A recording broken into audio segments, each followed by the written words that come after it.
I used to be very afraid. I used to be afraid of taking risk. And then at some point in life, I learned that the things that you regret the most are the things that you don't try. I was not taking risks. I was not taking chances. I was probably not believing in myself. And then you regretted that the most because you don't know what could have happened, what could have been. Everything is scary. Everything is scary. Everything is scary. But that doesn't mean that you cannot do it. Hola, hola. My name is Zulean Diaz, and welcome to Una Preguntita. As a Texas Rican, my life has been anything but traditional. I went from studying engineering to farming in Hawaii to building a career in nonprofits before diving into entrepreneurship. Every twist and turn taught me something new. But let's be real, life doesn't come with a manual. In Una Preguntita, we always begin con una pregunta, a question. So dime, have you ever felt like you're thriving in one area of your life while Googling how to be a functioning adult for the rest of it at 2 a.m.? Yeah, been there too. Every week, you and I are diving into the stuff nobody really teaches us. How to actually understand ourselves, build connections that matter, and handle those awkward conversations that keep us up at night. Whether you're figuring out workplace dynamics or trying to level up your emotional intelligence game, we're getting into it. I'm bringing you big questions, tools, and strategies for you to build the life and career you want. No filtered perfection, just honest conversations and practical ways to grow into your unapologetic self. Grab tu cafecito, get comfy, and let's figure this out together. Esto es Una Preguntita, where curiosity and understanding leads to action. Vamos. Okay, Amigui. I am so excited for this episode today because I have a special guest with me today. Hi Zuli, hi. Hey, Memo, bienvenido, amigo. Gracias. So, Memo, before we dive in, let me give my Amigui listening in a little background on you, okay? Okay. So, Amigui, today my guest is Guillermo Alonso Bautista Ramirez, or Memo, for short. For the friends, yes. And Memo is a leader who proves strength doesn't always have to be loud. He's the kind of person who really listens first, thinks deeply, and then moves with steady determination. Memo's quiet confidence has carried him through over a decade in the insurance world. And this year, he took the leap to open up his own Allstate agency in Edinburg, Texas.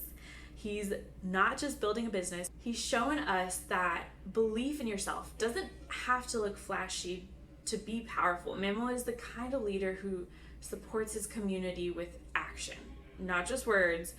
And I admire the way he sees the bigger picture before jumping in. Memo, welcome to Una Preguntita. I'm so glad you're here. Thank you for inviting me, Zuli. Of course. Bueno, amigo, every episode, we always get started con una preguntita right away. Okay? All right. So my first pregunta for you is, do you feel like there's a difference between saying you believe in yourself and actually living like you do? There's a difference, yes. It all starts, I think, with our thoughts, right? Like, you have a goal. And as they say, a goal is just a dream if you don't have a plan. Yes. Wait, okay, break that down for me. So goal is just a dream if you don't have a plan. Yes. Okay. So we all start by dreaming, right? Like, you have a dream, you have something you want to accomplish in life, you want to try something. And it doesn't, if you don't have a timeline, you don't have a plan, right? It's never going to happen. It's never, the universe, I mean, you might be lucky and it comes to you, but usually you have to go and get it. And I believe that it starts by believing in yourself, believing that you can do it. And sometimes I think we just create our own barriers where you try to find excuses of why you cannot do it. And of course, I mean, it's important to see what's gonna be in your way, what type of obstacles you have to pass. But I like to see them just as that, as an obstacle and not just an excuse to avoid getting for what you want to achieve. So how do you break down that big dream, right? You said you need a big dream, but a big dream doesn't happen without some kind of plan. So I think sometimes we aspire to do big things in our lives. Sometimes it might be, the big thing might be taking a solo trip. The big thing might be starting your own company. The big thing might be, you name it, buying a house. So how do you reach your dream, reach that goal? Because a lot of times we feel like it's so far in front of us. Okay, we don't necessarily come up with that plan. So how do you continue to keep going to that dream versus thinking, I know it's too far, this isn't going to actually happen? Yeah.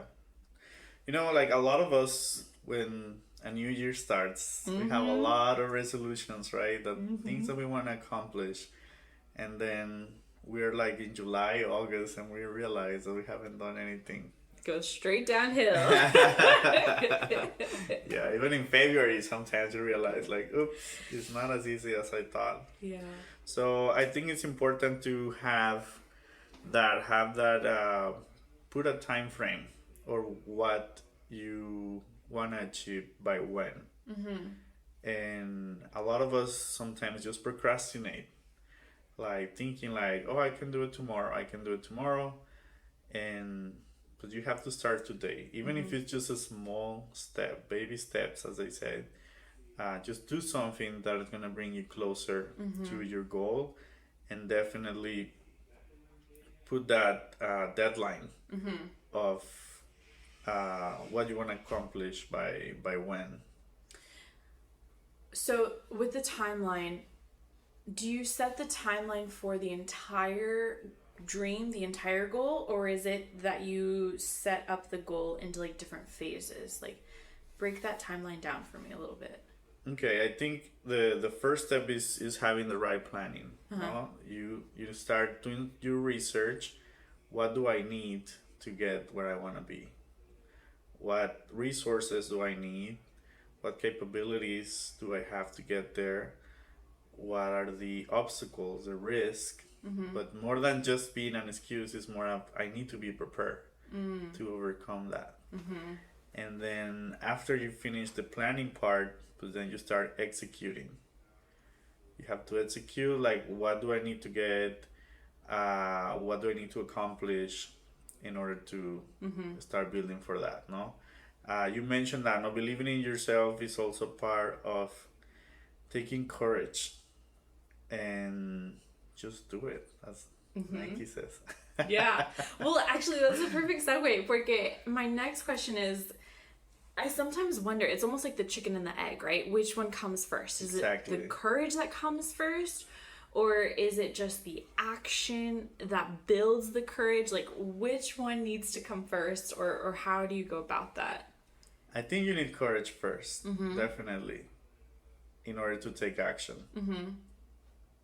That's so interesting because I have a different opinion. Okay. So my opinion is que if you have the dream, you have all the individual pieces, you've assessed everything, you're preparing for anything that might be coming.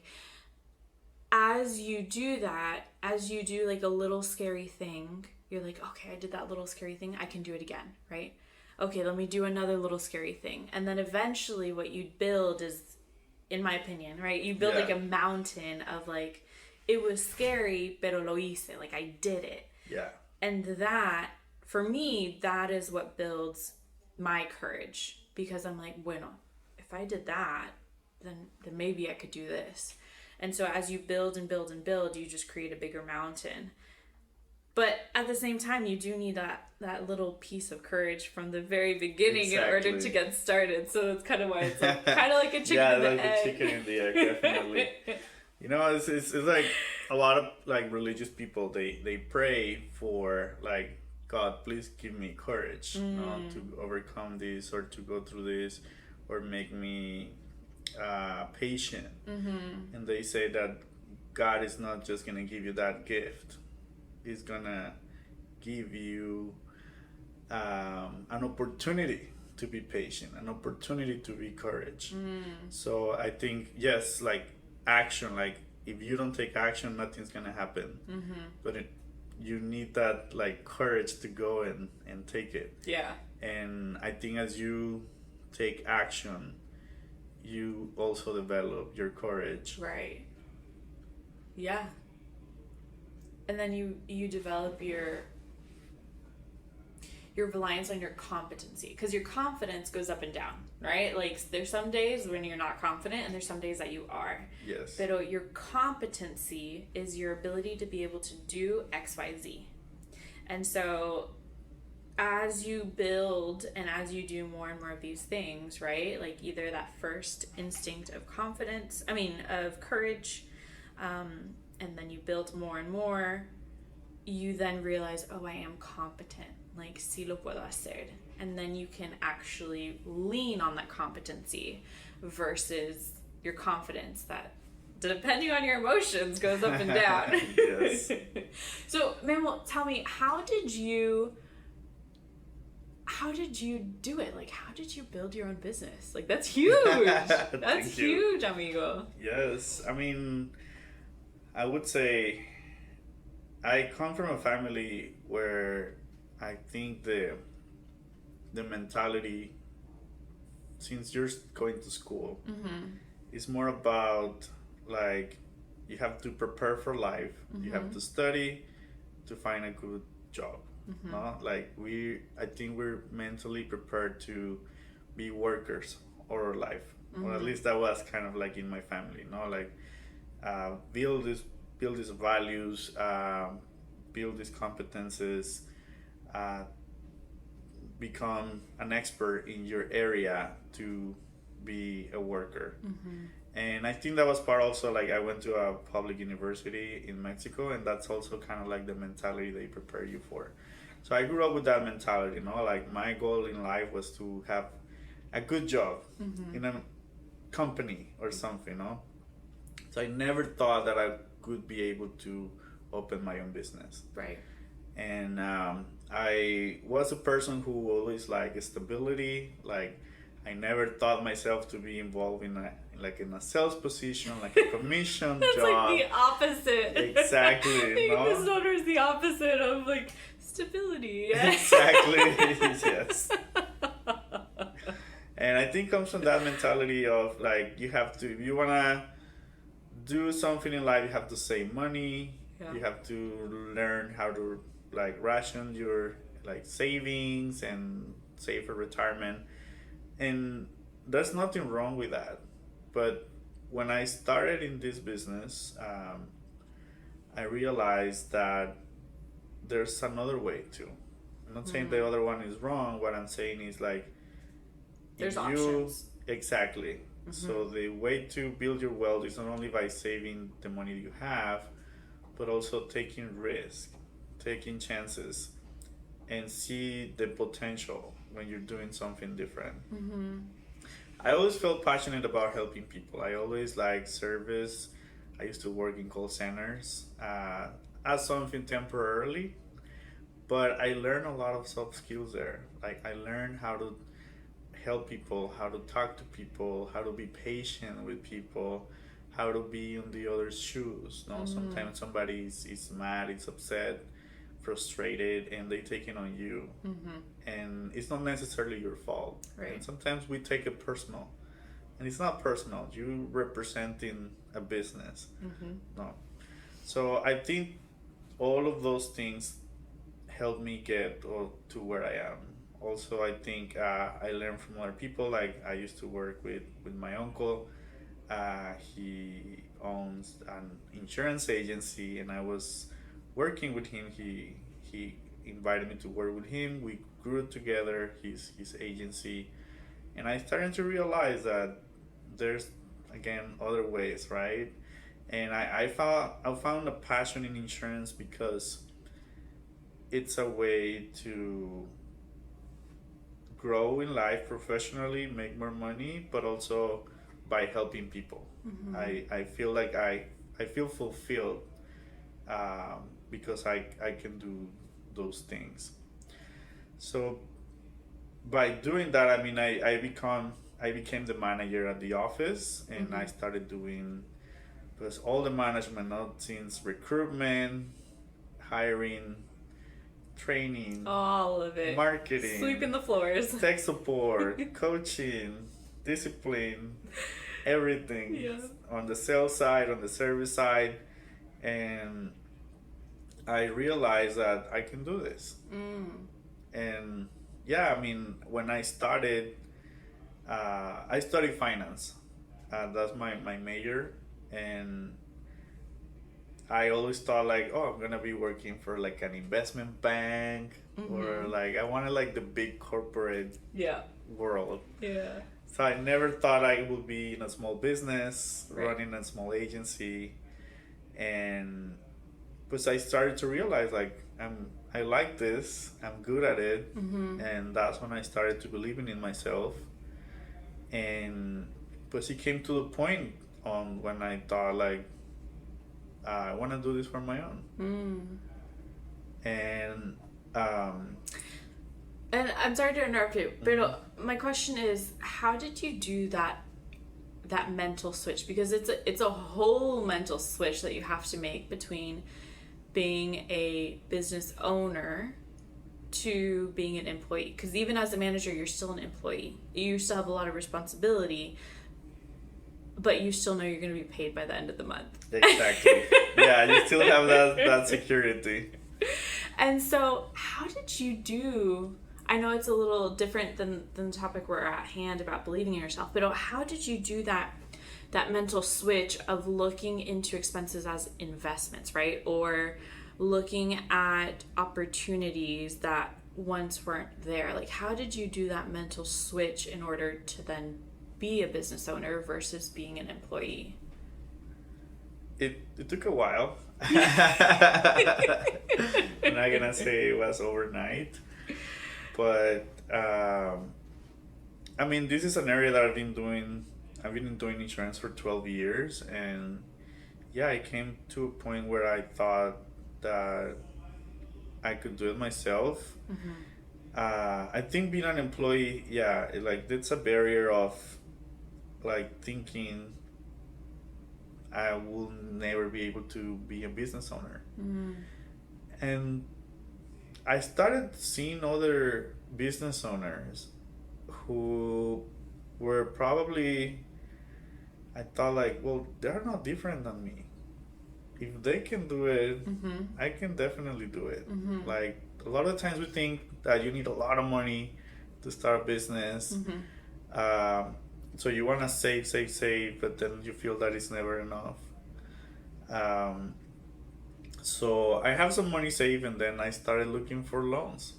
I mean, that's the American dream, right? You go to a bank, you bring your project, and if they believe in you, then but you have the opportunity to they're gonna believe in you. They're gonna give you a loan, and as long as you know what you're doing, which hopefully. I think I know I'm doing, and so far it's going well. Oh, good. And how is it that you have a vision, right? And besides the bank, because the bank needed to give you the loan, right? Pretend it's somebody else that you're trying to recruit a team, right? And you want to explain this vision, and they just don't get it. How do you have the courage to keep moving forward, to keep asking, to keep, bringing people in, even though they might think you're crazy? Like, how do you get past that barrier? Yeah. Well, you have to know what you're doing. I mean, and people have to see it, no? But yes, like, I have learned that everything in life, if you want to accomplish something, if you want to persuade somebody, it's a sales job. Like, again, when I was in college, I hated sales. I would say I would never do sales. But even if when you're applying for a job, that's a sale. You're selling yourself. And when you are recruiting, trying to build your team, you're also selling yourself. You want to sell that vision of what are the opportunities for them as well.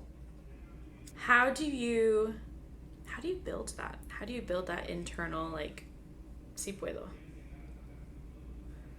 Or how would you teach it, I guess? Okay, let's pretend you have a niece or nephew, right? And you want them to be brave and jump off the deep end of the pool, right? On a diving board. How do you teach that internal belief of, like, okay, yeah, I do know how to swim. I can survive if I make that jump. Or how would you teach that? You know, I used to be very afraid. I used to be afraid of taking risk. And then at some point in life, I learned that the things that you regret the most are the things that you don't try. Whoa. Did you hear that again? Repeat that. Whoa. Repeat that one more time. So the things that you regret the most in life are the things that you don't try. You don't give it a chance. Because when you try something and you fail, at least you know that you try. Like, I know this thing wasn't for me. A lot of people, I used to be me too, like, I was not taking risks, I was not taking chances, I was probably not believing in myself, and then you regretted that the most, because you don't know what could have happened, what could have been. And that goes from just inviting somebody to a date, to applying to that big job, to starting your own business, to take that trip, to a lot of things in life. Like, everything is scary. Everything is scary. Everything is scary. But that doesn't mean that you cannot do it. Right. Obviously, I mean, don't take, like, big risks, right? Like, take calculated risks. Yeah, just take calculated risks, I would say. Yeah, like that.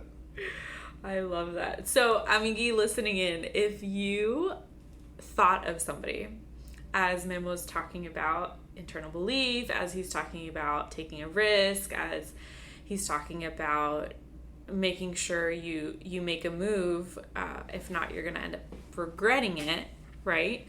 Send it to them. Send this podcast over to them, because it might be a conversation they need to hear from somebody else, because maybe you've been saying the same thing, but it might click for them from somebody else's voices. So I just wanted to interrupt you, Memo, to make sure that the Amigui listening in is being generous and sharing the podcast with somebody that might need it. Sure.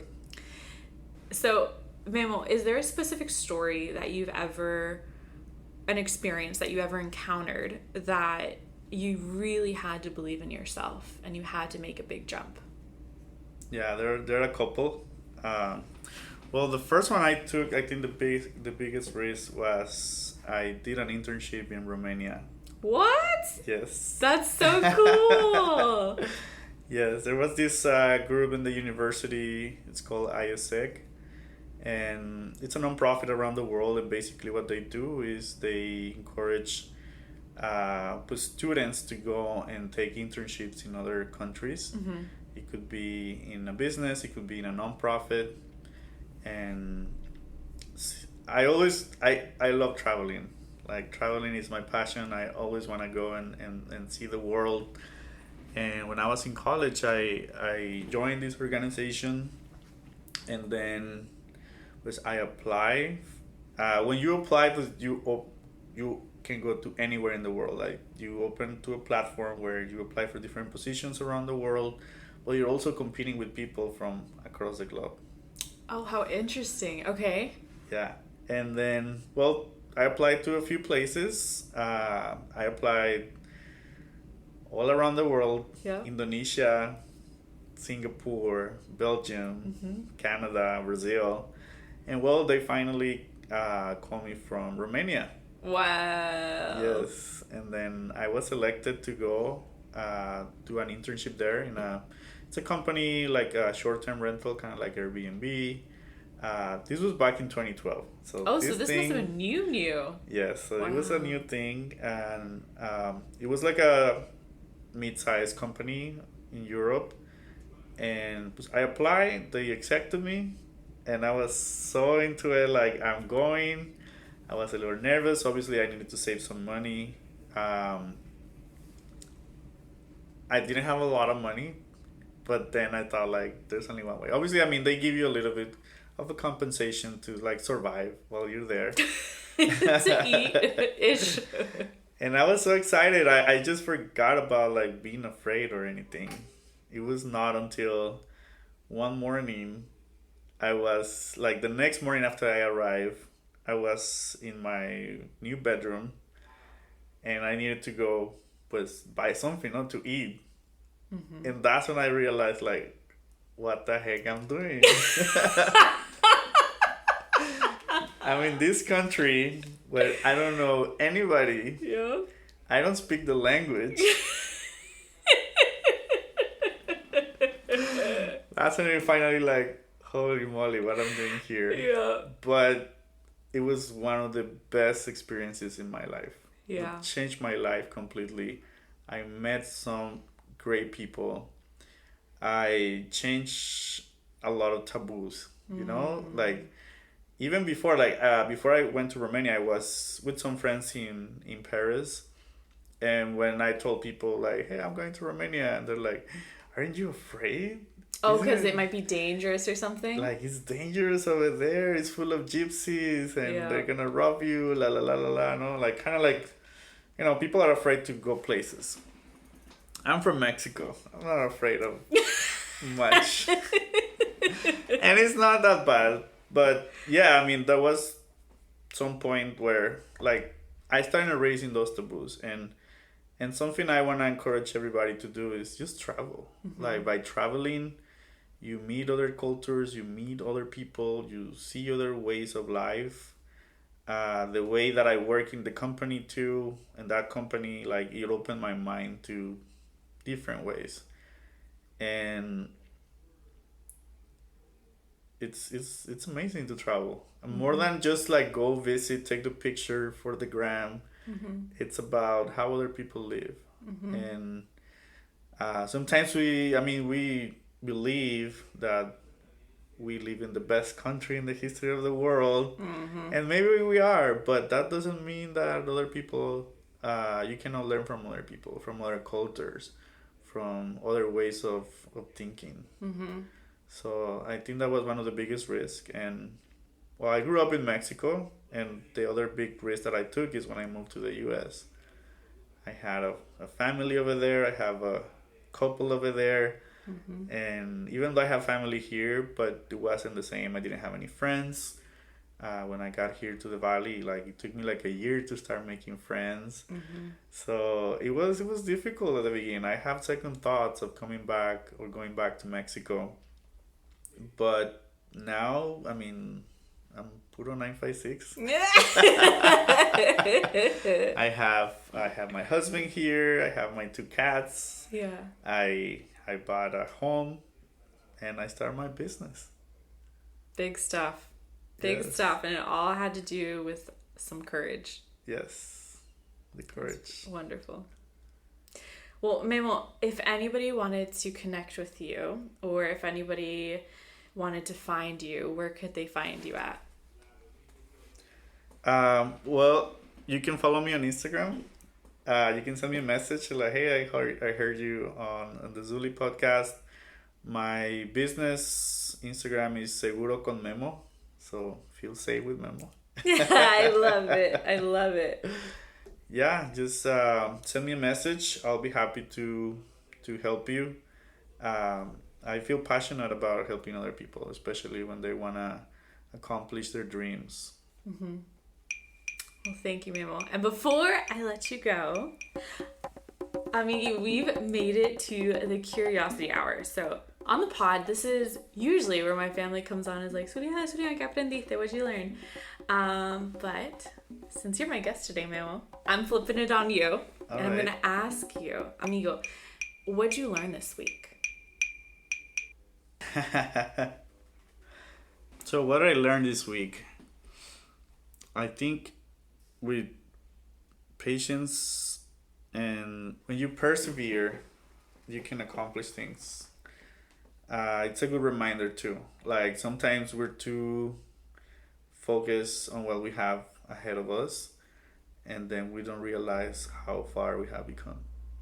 Oof, that was a good one to end with. That was a good one. essentially zoom out every now and then to realize how far you've come. Yeah. I just remember there's a movie, and you can probably find it on YouTube. I forgot the name, but there's this football team where it's like they're middle school kids, and then the coach tells one of the players, like, I need you to crawl with your peer in their back and just give me your best. So the guy's like, yeah, no big deal. And he starts crawling. And then the coach starts telling him, like, just give me your best, give me your best. He's like, but I'm tired. Like, I don't care. Just keep going, keep going, keep going. But I'm tired. Keep going, keep going, keep going.